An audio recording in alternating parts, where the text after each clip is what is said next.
Hello, everyone, and welcome back after a huge break in OBO Academy now. Well, I don't must have been like 2, 3 months or something.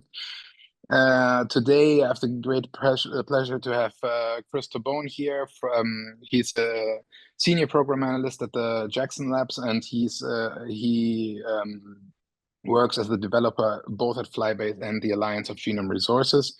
And yeah, he's going to talk to us a little bit about his experience with using Claude Code, which most of you probably know mostly for software engineering, for doing biocuration activities. So I'm really, really happy to give you the floor here, Chris, and everyone else. Have fun, and if you have questions, as always, just put them in the chat. I'm happy to interrupt Chris when I think a question is pertinent if you don't want to do it yourselves.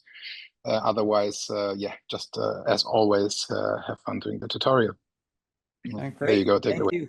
Yeah, thank you for that introduction. Yeah, and like Nico said, just feel free to, put in the chat and interrupt, and I'll stop and elaborate and expand on things. So I'm going to talk a bit today about Claude Code, which is an agentic AI, and I'll get to the slides, kind of giving more information about that in just a second. My background for the last 10 years or so, I've been full-time developer.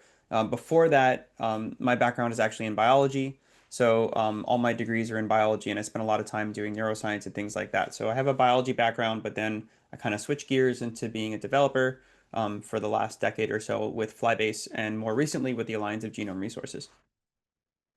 Um, okay, so tutorial overview, just what I'm going to talk about. First, I'm going to just explain like what this tutorial, who's it targeted for, and the way that I wrote it. Then we're going to go into a quick explanation of like what exactly is Claude Code. And then I have three tutorials here, or one, two, four really. The basic use is just kind of an outline of Claude Code, some points and tips. Then we're going to look into how you can expand an existing LinkML model, and I see some Flybase folks on here, so this is similar to what I gave a talk to last week at Flybase. Then we're going to look at slash commands, which are a powerful tool that's in Claude Code, and then finally MCPs, which are also another tool in Claude Code. Okay, so target audience for what I'm going to talk about today. I tried to orient this as much as possible towards curators. In my time as a biologist, before I switched to dev, I did a year of curation, so I have a little bit of experience with it. I have not nearly as much experience as everyone else on this call, so I'm very, rusty on that end. But I tried to make this towards curators and biologists with little or no technical knowledge, because I think that's really where Claude Code shines. If you've never used an agentic tool, that's great. There's many of them now, but this is just one of them we're going to talk about. And I would imagine that most people on this call have some background in biology or ontology specifically. All right, so let's dive into it then. So what exactly is Claude Code? So it's a command line interface to one of their large LLMs that they call Claude. And it's their main LLM from Anthropic. Anthropic was started by some engineers that left OpenAI and a couple other places and started Anthropic. Typically, when you use these LLMs, the way people are more familiar with them over the last few years is you go to a website, you have a browser, you open it up, and you just talk to the thing. And that's great. You just have conversations with it in your web browser, and wonderful. But you can't it's not actually on your computer, right? It's just in a browser. If you wanted to look at things, files, and whatnot, you can upload those. Many people do that. But these new command line interface tools have kind of extended that paradigm where the model now has access to everything on your local computer, which at first glance sounds terrifying. And yes, you are like kind of unleashing this thing, so to speak, on your home PC or Mac or whatnot. But you can limit it with its permissions. And the benefits that you gain from this is, instead of copying, pasting things back and forth to this LLM chat window, it can now look through everything that you allow it to on your computer. So in the example I'm going to show later, you can have it look through and answer questions about a complicated LinkML model, which would have taken hours upon hours of copying and pasting to do it with the other traditional way where it's running in a browser window. So it really is a powerful way to bring the LLM itself off of the UI in the web browser and onto your computer. You don't actually run the thing on your computer, but it has access, like I said, to things that are on your machine. Okay, so this is kind of just a summary of what I've just actually said. So executes operations locally. programmable workflows. And that's the slash commands that we're going to get into in a little bit. So not only can you run this thing and talk to it, but you can set up these kind of little tiny scripts that have it do repetitive tasks very easily. And that can be a very powerful tool for curation and also for developers. And then your data does stay local. It is looking at code and then it is taking snippets of it to process questions about it, but it's not going to take your whole database and upload it to Anthropic. That's not actually what it's doing. It's just taking little pieces of things and then it will go to its model, analyze them, and respond back. And you'll see token counts going up and down, and that's data going back and forth. But that being said, and this is, I want to say this right at the beginning because it's really important. You do not want to put your passwords.txt file like in the same directory where you're running this thing, right? Or your power bills or whatever. Like just have this thing run in an isolated folder and do your work there. That's usually what I do. It is not going to go rogue and go all over your machine. It is very limited in the permissions that you give it, but you have to be smart about it and you don't want to put it in, run it from a directory where you have sensitive documents because things can get read and sent to Anthropic. They also say that they're not storing this data, but that's a trust thing. So it's just something to keep in mind. Okay, so we're gonna get started now, just kind of dive right into this, and so everyone can see how it runs. And then again, we're gonna move to a LinkML model, slash commands, and MCPs last. But anyway, I'm gonna exit the presentation now and just go into my console and start typing things, and we'll go from there, and people can see. So the tutorial also is on OBO. It just got merged. So what I'm gonna do is follow along the tutorial and copy paste commands in.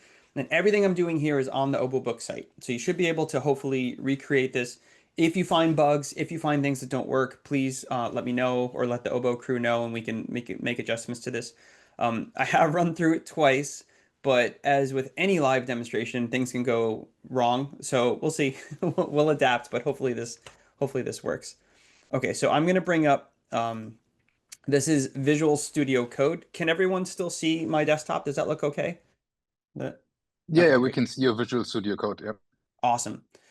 So you don't have to run Claude code in an IDE like this in a developer environment. This is kind of a complicated way to do it. You can run it simply in a terminal. So you don't have to go about it the way that I'm doing it here. But this is like how I like to run it because I have access to files that I'm looking at on the left panel there, which I find nice. So if you want to run it in an IDE, feel free, but you don't have to. Okay, so then this is the first tutorial document that I've uploaded, and it's the getting started guide with Claude Code. So this tells you how to get started, basically. This is the very basics of it. Okay, here's the installation command. So this is, oops, I shouldn't double click. I forgot if I double click, it dumps me back. So I'm going to try not to do that.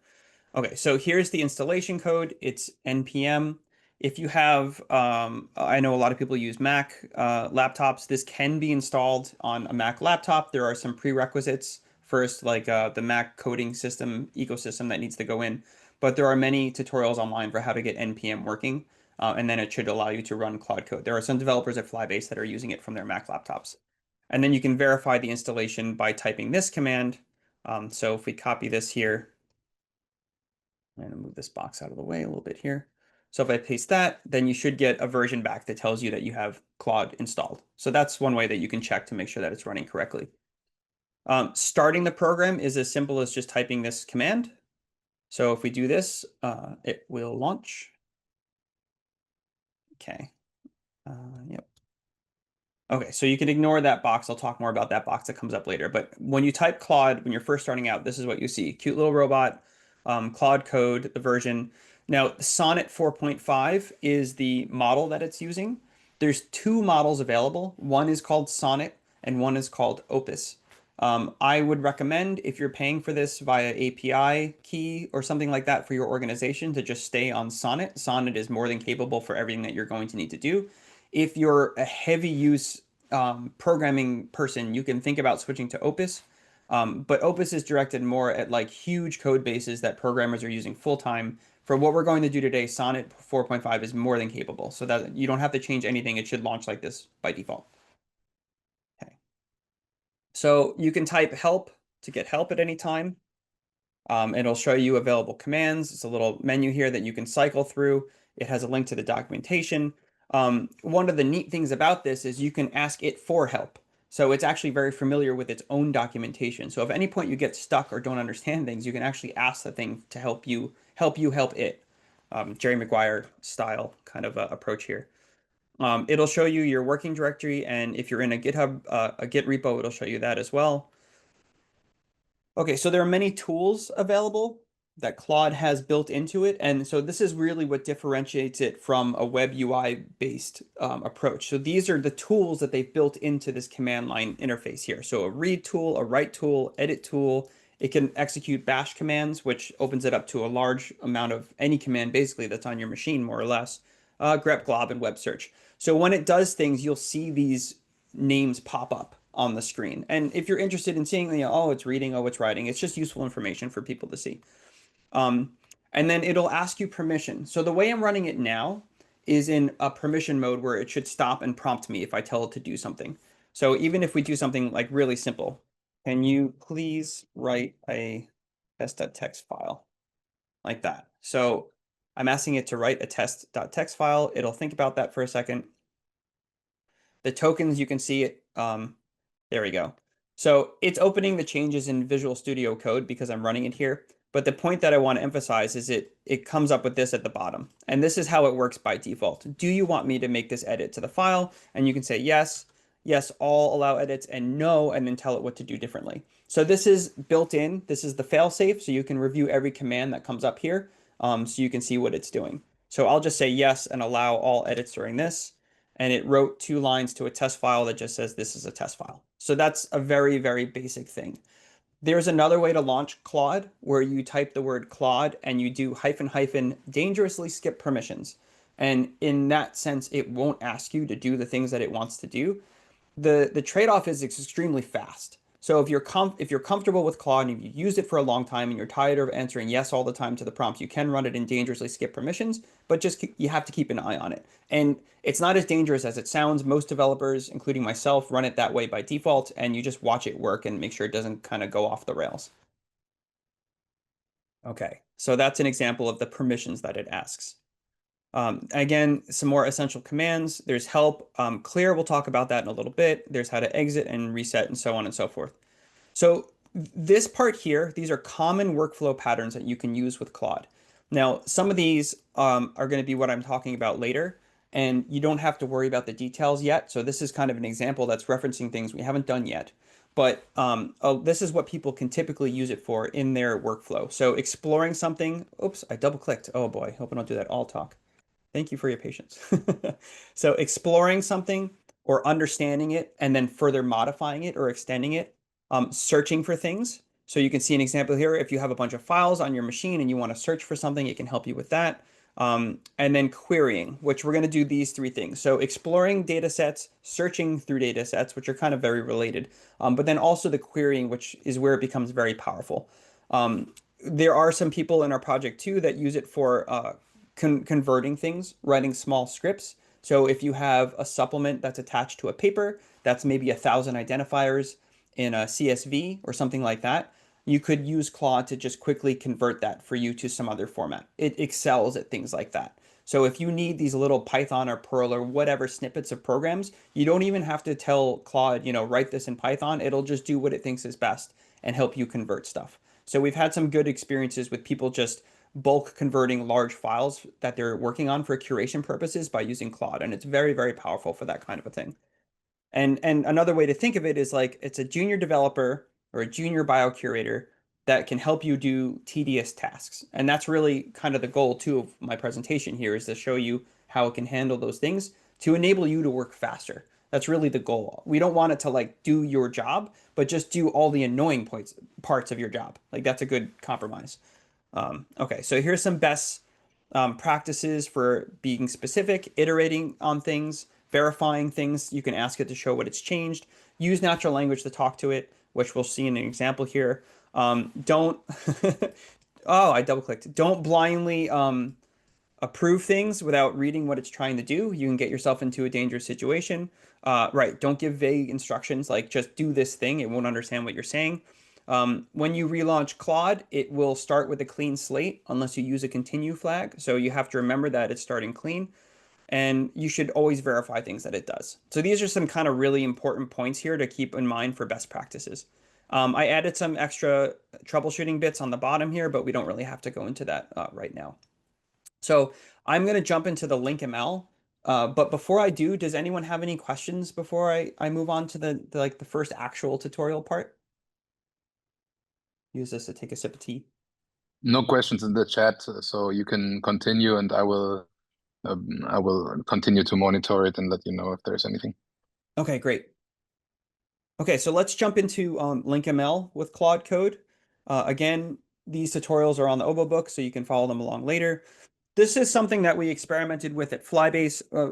At Flybase, we have a lot of curators that are extremely fluent in the data models and data types that they've been working with over the years. At the Alliance of Genome Resources, we're using LinkML as kind of a schema or a modeling language to help consolidate and convert all the data from the model organism databases like Flybase and Wormbase and Zfin and SGD into kind of a unified model that the Alliance can use. So it's a really complicated process to take these siloed mod organism database places and then bring all of their data together. So one of the solutions to that was to use LinkML. And so we figured, if everybody can use LinkML and everybody understands LinkML, then understanding a unified model of biology becomes much easier. Now, the downside to this is while LinkML is extremely powerful, it also can get extremely complicated rather quickly, and it can be very intimidating to get started with. And that being said, I think it's phenomenal, but I do think that, it can be difficult to work with sometimes if you're just going into it brand new. And I think that same can be said for any modeling language, really. So it's not an exception. It's more of like the rule of how these things go about. But one thing we discovered is that you can use Claude Code to very easily get into the model and learn about it and just ask it natural language questions and have it explain it to you. So it's basically like sitting down with an expert who knows the LinkML system, who knows the LinkML model, and then being able to converse with it. And then even further is you can extend that to have it help you build a model, all without having any experience with this. And then you can bring that model to your colleagues and say, does this make sense? And you can iterate on it. So that's something we're trying with Flybase right now. And Stephen Marigold is one of my colleagues that I work with, and he's been using Claude Code to try this out. And so far, I think it's been successful. And I'm going to show a little demonstration of how that could work. And this hopefully would be applicable to any other groups that are using this approach. So this is kind of something that I said. This is a bit of the background, the Alliance schema, and the repository is right here. You're welcome to take a look. It's public repository. But what we're going to do is we're going to give Claude a couple set of instructions here. And we're going to first ask it to clone the Alliance LinkML schema repository down for us. So we'll do that right here. I'm just going to copy and paste this in. So this also assumes that you have Git installed on your machine, which is a prerequisite for this as well. So you'd want to have Git available to work with. Okay, so I'm going to open this up. Terminal. So I'm simply going to paste that in. Excuse me. It's going to think for a second. So this is unrelated, but here it cloned in. So it's going to ask for permission. Yes, don't ask again. You'll see these hilarious messages. This says recombobulating. The Claude Code team has a bit of a sense of humor, so they come up with all ridiculous words that it constantly shows up here. They don't mean anything specifically. They're just kind of fun things. Okay, so it did what I asked. So now it has gone to Git and cloned the repo down, and off it goes. So you can see it here, AGR curation schema. It's in my repository. That's great. So that's what we were hoping it would do. So then now that you have this LinkML repository, you can just dive right in. So I'm just going to go into this pretending I know nothing about it, which is a half-truth because I'm not overly familiar with this repository. But let's just ask it. Explore the structure, going into this without knowing anything. So we'll see what Claude has to say about this.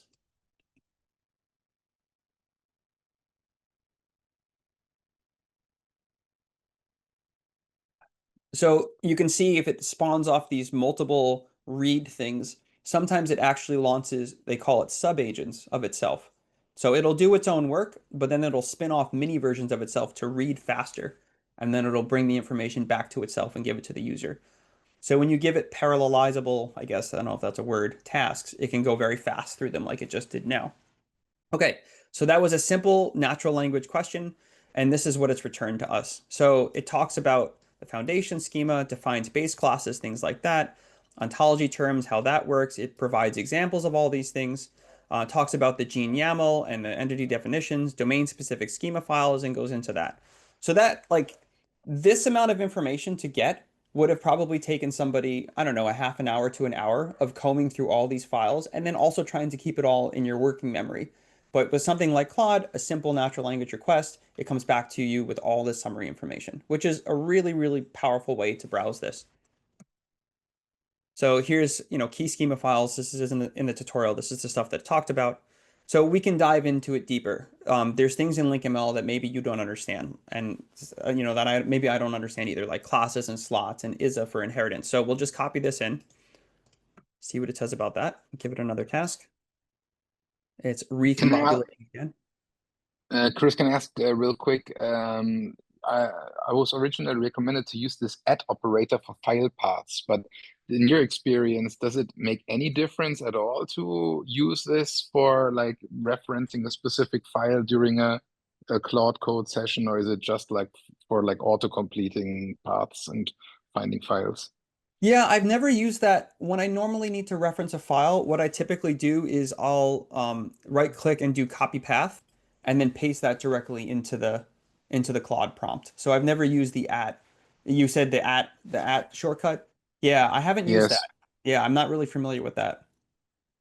Okay. Yeah, because you can, if you use add, you can just say the name, even if it's in a very far away subdirectory, and it will give you all the ones, all the paths that have match that string that you're typing at that moment. So it See, helps. you're teaching me something. I've never used that before. So Well, that would be a fantastic way to even go faster with this. That's great. Um, yeah, that's awesome. I haven't actually done that. So if we do at gene YAML, I might be in like, I might be running this from a suboptimal directory because I think it's trying to go into the OBOK directory. And I think this one's a little bit out of that, but that's good to know. I've never done that before. Yeah, so again, I'm not going to read through all of this, but we asked these three questions here. I'll explain the fundamental LinkML concepts coming from this that they just read. So now it'll go into depth about all these things, and it even gives you line numbers if you'd like to read through it some more. What is a slot, and so on and so forth, and more examples. So yeah, it gives lots of information. You can read through this whole thing to understand it. Um, and we're going to do one more thing. So then you can, now that you've learned some things from this, so to speak, we can ask it more complicated questions, and you can ask it to show, sometimes it will even give you like ASCII style illustrations to understand a few more things. So let's ask it one more question. This one is a little more complicated, but it should handle this just fine, and it should finish it in just a few seconds. So really the take home message for this part is that you can use this thing to explore and learn very, very quickly and efficiently. Great. So this is what I was hoping it would do. Sometimes it returns these, here's the definitions from earlier, but it gives you these like kind of simple flow, complete chains. In the tutorial I did earlier when I tried this, it wrote it like this, but it's, same difference. And then even structures things out into a table, what each thing adds. And sometimes it goes a little heavy on emojis, but I think this kind of result is kind of tasteful, so it's not too bad. Okay, so that's kind of a little lesson in how to explore things. And again, if you were doing this, you can just use whatever language you wanted and just naturally work your way through a repository, which is great. So now I'm going to show how we can actually go one step further, and we're going to look at a Postgres database itself. So this is a really kind of daunting task, I think, and rightfully so for a lot of curators or ontologists who aren't familiar with Postgres or aren't familiar with schemas. And Claude Code offers kind of a way for you to do queries to a database, even if you might have no knowledge of that database. So again, you can think of it as like kind of your own personal developer that can help bridge the gap between data storage and data use. And I think there's a lot of curation activities that kind of blur the line here. And this is a helpful way to help bridge that. At the Alliance, we've created read-only users for some of our databases, and curators can use Claude Code with these read-only users to learn about data from the database. And it's especially helpful at times when like, okay, we're getting ready to release an allele page, an updated allele page to the public, and you're a curator and you're reviewing it. You go to the allele page and something is broken an identifier is missing. It's just nowhere to be found.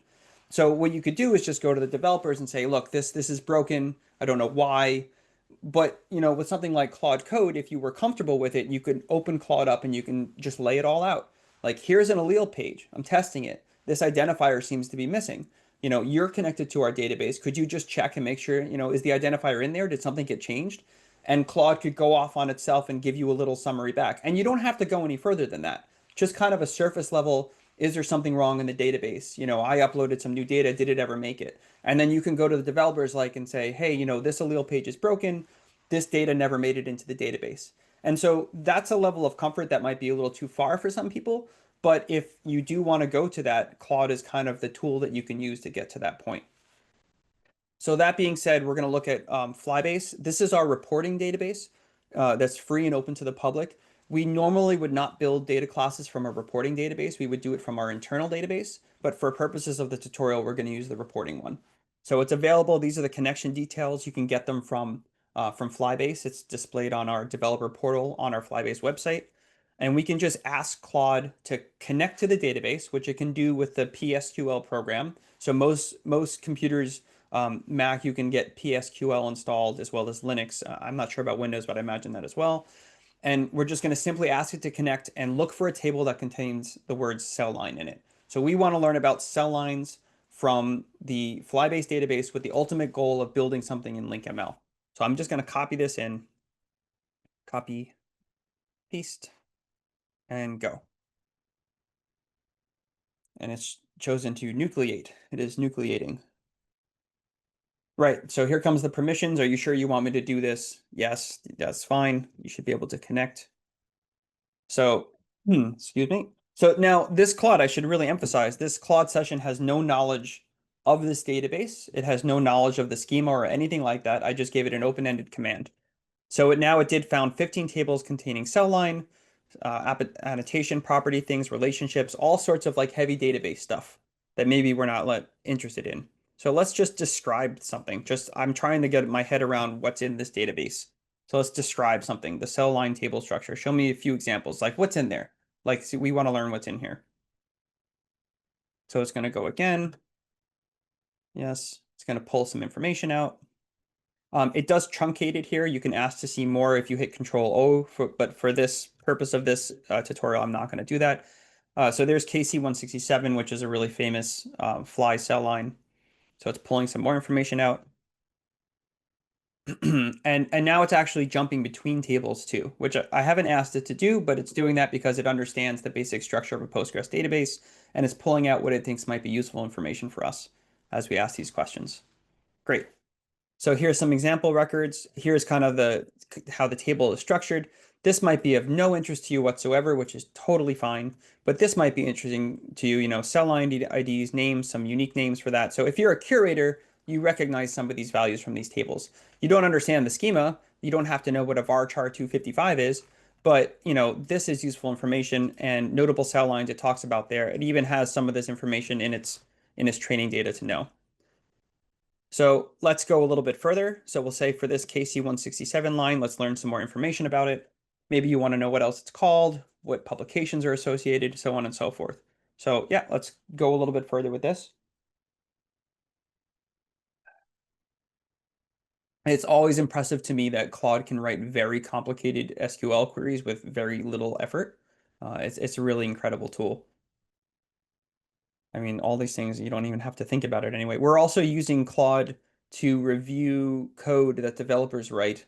And if the developers write code that interfaces with a database, at the Alliance, Claude has access to the database, like I mentioned earlier, and it can check the developer queries, like are they writing queries efficiently? Are these appropriate queries for the information they're trying to get out? So it can handle a lot of these things very easily, which is great. It's an amazing tool from a developer's perspective to expedite work. So you can see all these yes clicks, which is why sometimes I run this on dangerously skip permissions.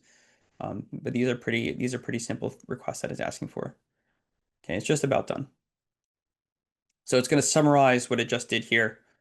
You can see some of the information already, like total publications. Great.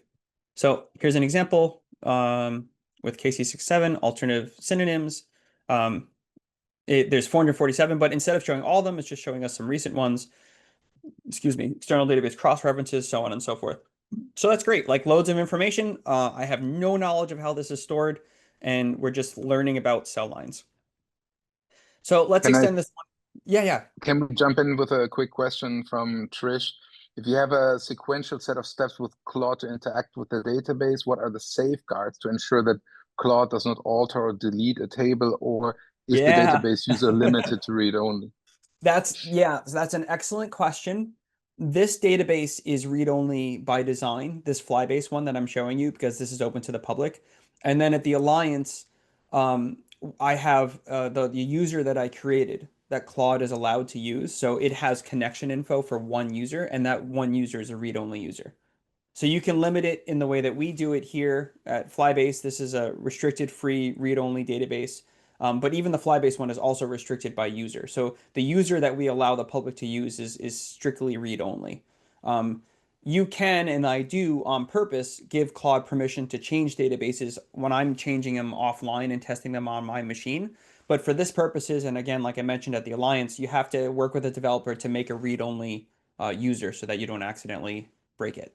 Yeah, that's an excellent question. Okay, so now we're going to go a little further, and we want to take some of the cell line information that we learned from the Postgres and try to extend the LinkML model with that information. So let's just go back to the LinkML schema, and we'll say, this might be the natural next question that you ask. So we have the schema checked out, search it for cell line. Is there cell line stuff in the LinkML schema? So it's going to go back in here. And I think there might be a placeholder cell line. It might be part of our allele model, but I don't think it is defined as anything other than mostly a placeholder. Okay. It's looking, searching, finding the cell line patterns. So it's mapping out what's already there. It should just take another minute.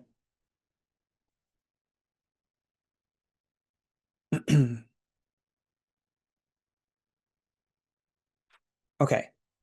So yep, this is what I expected. So there's a placeholder. The description even says dummy cell line class. So there's really nothing here for cell line. There's kind of a placeholder that we started working on, but we haven't really done anything with. So there's no, it tell, and this is great. Yeah, I didn't ask it for this information, but it kind of understands where I'm going with this. So it's even comparing to the database we just explored and pointing out what's missing. And this is clear. It gets really excited when you give it a task sometimes. So yeah, it's very bold and enthusiastic. But it kind of knows what we want to do. Okay, so let's give it another prompt and tell it that you're interested in doing this model, and let's see what it says.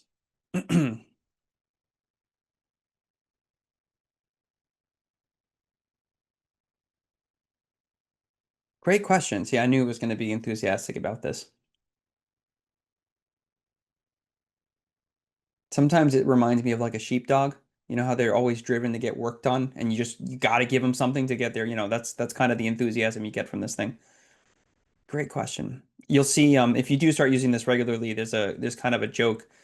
It says you're absolutely right all the time, and that's kind of a running gag that they've kept in this program now since its release. I've been using this thing since release, and some really enthusiastic developers even have shirts now that say you're absolutely right, and that's attributed to Claude's enthusiasm. Okay, so now it's searching to answer the question here, trying to find out a place where this might go. So this is pretty cool. And again, this would save, I mean, we're coming over at just a minute for this task, but this is something that would probably take people a long time. There we go. So here's one thing. It wants to make it a reagent. Now, I should stop here for a second. Now, whether or not this is the optimal approach, it would be up for debate with the other biological curators, right? So don't take this thing's final decision as gospel, but it's a starting point, and it's something that you can ask it to justify why it's saying this is why are we doing it this way? What's the justification? You could even ask it, well, what other ways could we implement this? Maybe I'm not happy with it as a reagent. Let's do another implementation. And it would come back with another one. So you can just use this as a conversational tool like we're doing now, and then bring it to the other biologists and say, here's some ideas I came up with. What does everybody else think about this? So I was kind of hoping it would say a reagent. because that's what I wanted to. So we're going to skip this prompt. So if it didn't suggest reagent, I was going to have it model it close to what the antibody class is, which is in the reagent. So now we're going to go into actually creating the model. So the first thing I'm going to do is create a new Git branch called, oh, I double clicked. I was doing so well too. So we'll go back here. So create a new Git branch. So say you're modeling this and now you want to show your model to other curators. And in Git, a lot of times the way you do that is to branch out. So we'll make a quick Git branch here. So we'll copy this and say, create a new Git branch. And I'll just be a little more specific. I'll say in the Alliance schema repo, because we have a couple repos here where we're working. This wouldn't be a problem for anyone doing this tutorial because you're going to have one repo.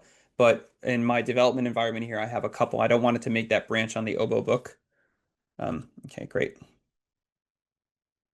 it's going to make a new Git branch. While it's doing that, okay. So I'm going to edit this slightly because we left out the antibody bit. So I'm going to open Notepad here. We're going to take this line out so I don't confuse it. Okay. Okay. So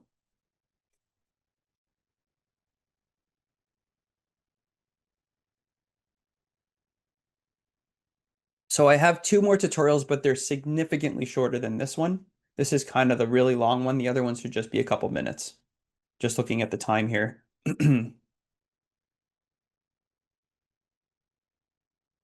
It's just funny. See? just to also take a little bit of the stress out. I think this is extremely useful stuff. And if, let's say, we you feel also, Chris, that there's enough materials, we can also just schedule a second session for a bit later in the year, just to continue calmly rather than racing through some Sure. important Okay, that's things good like to know. MCP servers. Just so that you know, like whether it's super informal, and we can stop any time to take a recess, and next time. And we at the next available session, we just pencil you in with session number 2. Okay, So that's better, great to know. better slow that, and everyone understands what's up rather than just racing through all of the stuff Okay. you've put in the tutorials. Is the pace so far seeming okay? Are people able to follow along It's okay? it's for me at least, it's great. Your pace, it's Okay. so that there's a lot of like, like tangentially related things to the things that you're saying, stimulates a lot of like people going in often many directions. I think it's great pace for this seminar series. Thank you. Okay, awesome. Okay, so now you can see here when it starts writing actual files, you can see it does green for new things, red for things that it's removed. So it's actually started working in here. Now, this is not something, see, it was updating the allele model. So this might not be, this is actually a great thing that it's doing this because this might not be exactly what we want it to do. But you might not want the cell line model to be part of the allele model. You might want it to be independent from this. So we can go back down here and we're going to actually like, you can see all the things that it talked about. So let's say, let's kind of go off script here for just a second. Say this is great, but I'm not sure if we should be editing the allele.yaml file. Would it be better to place it all in its own file for cell line? So let's see what it says.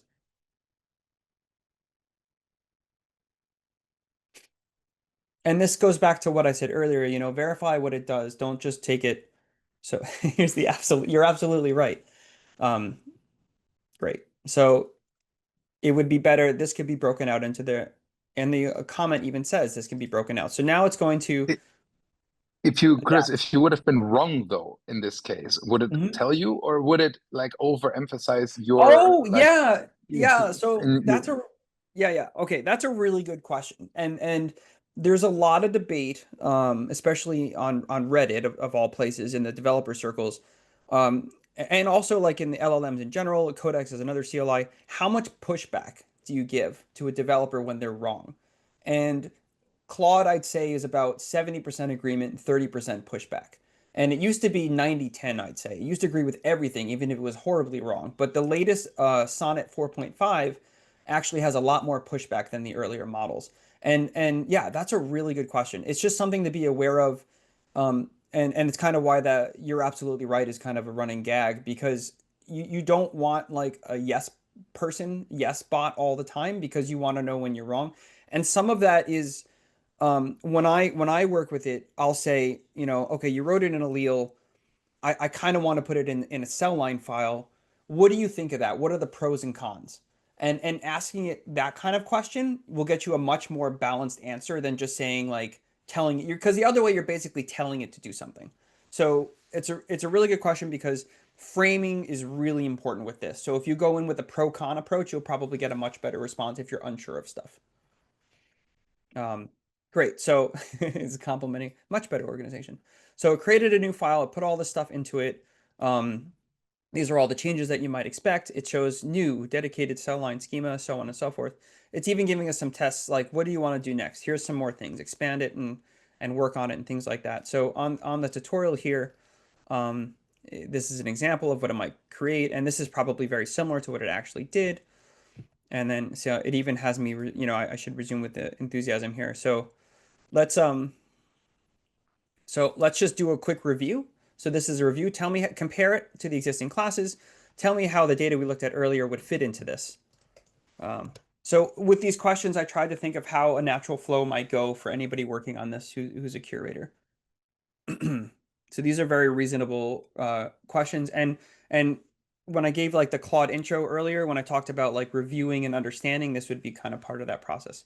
Excellent. It really likes to praise. If you're having a crappy day, just come use Claude. It'll praise you for all the things that you do. Okay, so now it's going to start comparing stuff. Um, gene and antibody, looking through all this. Thought for 2 seconds. Oh, and this is also great. So there's something happening at the bottom right of my screen here. It says context left until auto compact 1%. So the way that these CLIs work is that they have a context window. Claude is about, I think it's 200,000 tokens. I'm not really sure. They're trying to expand. It might be a little more. A token is just a mathematical representation of characters and a word. It's an easy way to think about it. And as you work with this thing, the context window gets filled up. So it's sending back and forth loads of information. Eventually, the context window runs out as it fills up with your conversation, and you have to do this thing called compacting. And compacting basically summarizes everything you've done with Claude over the last 45 minutes or so, and then resets that context window. So it'll do that automatically, and you don't have to worry about it. But just something to be aware of, and when you're designing your tasks, you can compact it manually if you just type compact. And the one thing you have to be aware of is if you're really into a complicated request for Claude, and then it compacts halfway through your request, you have to make sure that it resumes in the way that's appropriate to what you were hoping to work out. And sometimes it can get confused because you're basically dumping its history, summarizing what it did for itself, and then resuming again. And sometimes in that transition, it can become confused. So if you're using this model and you see the compact window coming up, you can manually compact if you're in a good place to stop. But if it does auto compact on you, which I'll let it do in a second, just be sure that it's resuming where you think is appropriate. Otherwise, just stop it and say, listen, you just compacted. This is what we were doing before. Let's resume work on that. Yeah, And Nico.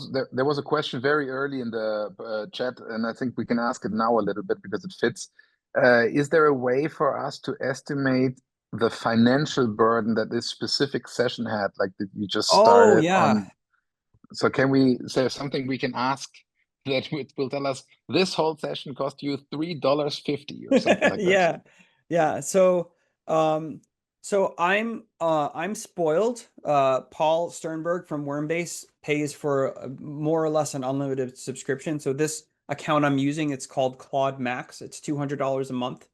And you basically don't have to really worry about usage in that sense. If you use API, it's the API usage is 40 cents per million tokens. And so we're coming up on 200,000 tokens right now because the context window is closing. So it's probably, it's definitely less than $1 for everything that we've done so far with API usage. And in the organization at the Alliance, I have administrator access to our API, and even developers with heavy usage, it might be just a few dollars a day is the cost. But if you can go, the choices for Claude are you have a subscription plan where you can see usage like this, and it'll tell you how much percent. So I've only used 3% of my usage for this session. Or if you do the API, then whatever administration you're under that manages that can observe like the cost usage. So it's not exorbitantly expensive, especially for the time savings. Like that's kind of how I pitch it when we're talking about cost here. You know, if you can pay $4 and save 6 hours of work, like that's definitely a worthy trade-off in my mind. So yeah, so that's a really good question because it's good to be aware of that for sure. Okay. Thank you.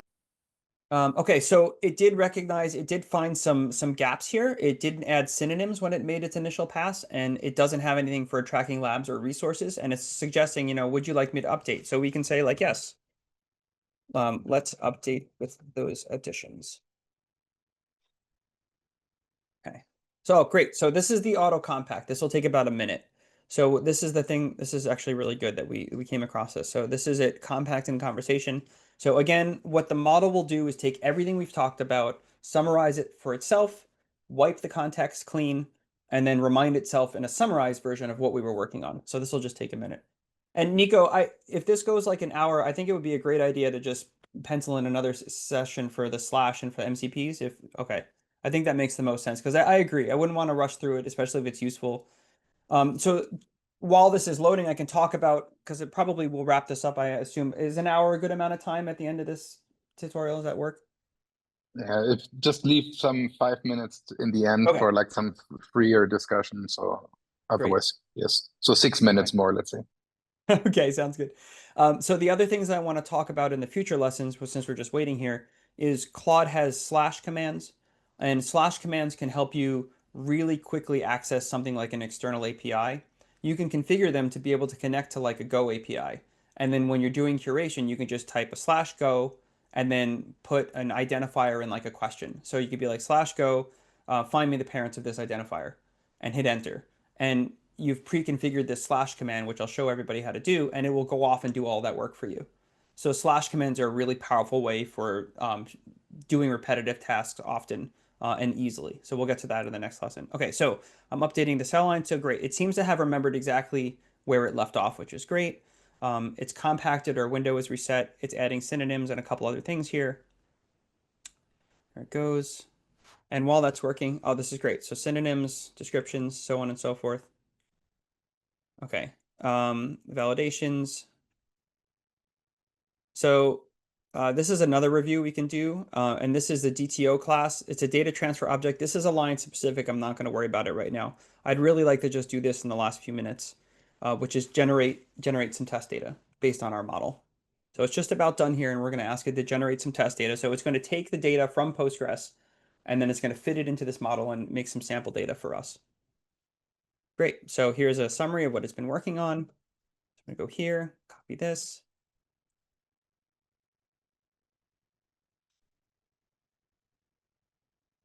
It's probably going to be like, that's a great idea. Let's see what it says.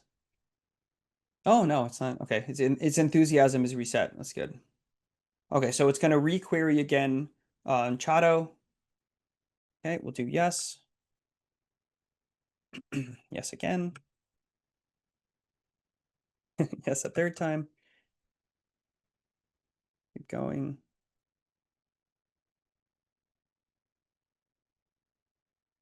So it's iterating. It wants what is considered a distinct synonym. So it's kind of improving. Okay, it seems like perfect. Now I'll create a test data in YAML format that matches our cell line model. Okay.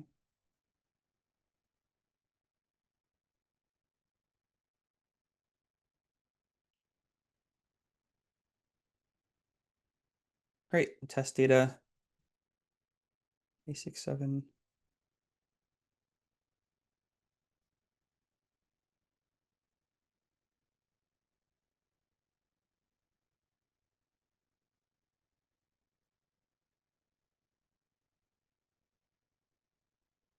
Oh, it's going, so it's being overly ambitious here and creating the data transfer object. And now it's going to go even further and create a README to document the test data.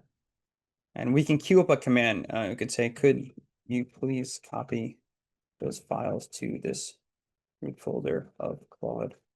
Code OBO. So if you type a command while it's still working, it'll queue it up to be used as soon as it's finished. So it created for us a YAML file, it created for us a data transfer object, and a test data README. And so that I can access the files easier, I'm asking it to just copy the files into this root folder. So it's going to do that, and they're right here. So then we can open the README first. This. And so this is great. So I didn't ask it for a README, but it thought that this would be useful. It's even including the SQL queries, the basic data, synonyms, publications, model coverage. This is this is a ton of data that I didn't even ask for, which is nice to have. And then we can look at the YAML itself. And here's your cell line model. It gave a date there, some of the information for this, the sample publications. So, I mean, this is a really good start on a cell line YAML object for LinkML. And this would be perfectly viable to expand upon, to take to other curators, like I mentioned earlier, for discussion, or just to further develop to be what you actually want to end up with. So I think for this part of the tutorial, this would probably be a good place to end. I think I'm going to close the other document. Yeah, I think this is a pretty good place to stop. And then we can do slosh models and MCPs and other more advanced usage in the next session. I'll stop sharing my screen. Excellent. No, this is fantastic. I agree absolutely. Let's take some more time. I want to make a comment about specifically about the last part with test data generation. So one thing that helped me when I did this in the last iterations of when I tried to do this was to to implement or give some very clear instructions to Claude on how to validate the data it's generating every time it's like making an edit. So basically, the problem is like sometimes it passes basic LinkML validation, but it doesn't. It's still there's some quirk in there that needs that, for example, will break when you are trying to do a transform, for example, into a different serialization. So what I do, especially in this context of like generating test data for a new model that I built, is I just create a small harness that says this is how you change the serialization into one of the other serializations. This is how you validate it using LinkML validation tools and so on. And then I just tell it basically whenever you create test data, just validate it immediately. It's like instant boom, and it immediately sees something's wrong. It's immediately also going back and fixing itself just to be sure that the test data is actually valid when it's coming out. Yeah, that's an excellent approach. Like if you're comfortable having it run these like scripts for validation and things like that, or however, that's 100% the way to go.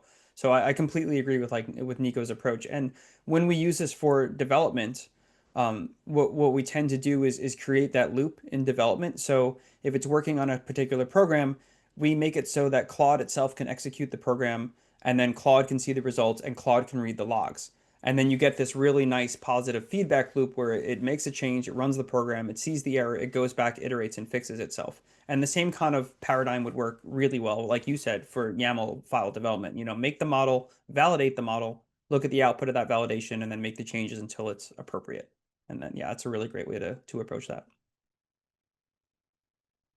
Anyone else that wants to speak up, tell their own experience, ask Chris anything? There's a huge amount of like, I haven't seen so much chatter in any tutorial ever. I think there's a lot of conversation going on about ideas and how to do things, so it's great. That's great. Anyone I'm wants glad. anyone wants to share anything before we say our goodbyes? Any last questions? I love Kevin's icon. I just want to throw that out there. Haven't seen Kevin in a while. I have a question about the Gene Alliance. Um, I've been working with Jim Balhoff and Harry, who's here, and so that's how I know about the Gene Alliance. But it seems like a global network, right? The Alliance of Genome Resources, that group? Yes, yes. Yes. Yep. And is there like a group of developers that, like, in terms of the geographic or like global distribution of developers who are contributing, Mhm. are there like centers? Like where Yeah, are so I'm where based in North Carolina, but I work with a lot of Europeans. okay. Well, we're very close with folks at the EBI. We have a Okay. couple developers that are in Germany. The major institutions, Caltech, the grant is through Caltech and the Jackson Laboratory. And Okay. then we also work with Harvard and ZFIN up in Oregon. I see Sierra's on the call, who used to be there. So yeah, it's 7 model organisms and the the gene ontology and their Okay. respective institutions. So we're kind of scattered all over the place. Okay. All right. Thank you. Sure. All right. With that, let's say a last thank you to Chris for this round of tutorials. I'm really looking forward to the next one. I will talk with Sarah when we are going to schedule this exactly, because usually we have moved to like a kind of like monthly cadence, so it's going to be could be quite a while. But maybe we just do an impromptu second meeting at some point in the late November.